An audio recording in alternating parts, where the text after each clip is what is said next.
ওমানে প্রবাসী বাংলাদেশিদের জনপ্রিয় সামাজিক প্ল্যাটফর্ম মাসকাট বিডি ফ্যামিলির উদ্যোগে শুক্রবার বারকার একটি রেস্টুরেন্টে অনুষ্ঠিত হয়েছে ঈদ পুনর্মিলনী। চট্টগ্রামের ঐতিহ্যবাহী মেজবান উৎসব এবং শিশুদের অংশগ্রহণে বর্ণাঢ্য সাংস্কৃতিক ও ক্রীড়া অনুষ্ঠান। প্রবাসী বাংলাদেশি পরিবারগুলোর স্বতঃস্ফূর্ত অংশগ্রহণে অনুষ্ঠানটি পরিণত হয় এক প্রাণবন্ত মিলন মেলায়। মাসকাট বিডি ফ্যামিলির অ্যাডমিন মুজাহেদ বিন আলী, SM পারভেজ জনি, রনির উদ্যোগে আয়োজিত অনুষ্ঠানের সঞ্চালকের দায়িত্ব পালন করেন শহীদুল ইসলাম ফরিদ। অনুষ্ঠানে প্রধান অতিথি ছিলেন ওমানের কৃষি উদ্যোক্তা ও বিশিষ্ট ব্যবসায়ী নাজিম উদ্দিন CIP। বিশেষ অতিথি ছিলেন SM হারুন রশিদ, হাজী আব্দুল কালাম, ফজলুল বারী এবং কমিউনিটির অন্যান্য বিশিষ্ট ব্যক্তিবর্গ।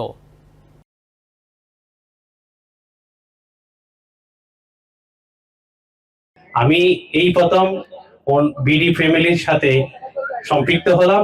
ভবিষ্যতেও আমি আপনাদের সাথে সম্পৃক্ত থাকব এবং সহযোগিতা করে থাকবো। আমি চাই ওমানে বিভিন্ন জায়গায় সব সময় যেন এই ধরনের ইভেন্ট তৈরি করা হয়।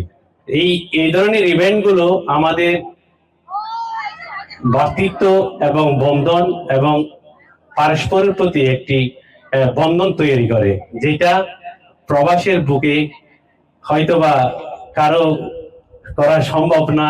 যাদের মন উদার, যাদের মন বিশালতা কাজ করে, যাদের প্রাণ একদম বন্ধুত্ব স্বরূপ, তারাই পারে এই ধরনের উদ্যোগ গ্রহণ করার জন্য। আমরা চাই ওমানের প্রত্যেকটা জায়গায় এই মাসকাট বিডি ফ্যামিলির মতো ছোট ছোট ইভেন্টের মাধ্যমে আমাদের পারস্পরিক, আমাদের প্রবাসের বুকে এই ধরনের অনুষ্ঠান যেন আরো বিস্তৃত হয় এবং ভবিষ্যতেও যেন আমরাও যে কোনো সময় আপনাদের পাশে থাকব। নিউ ইয়র্ক থেকে সম্প্রচারিত TVN 24 টেলিভিশন বিশ্বজুড়ে বাঙালির কণ্ঠস্বর।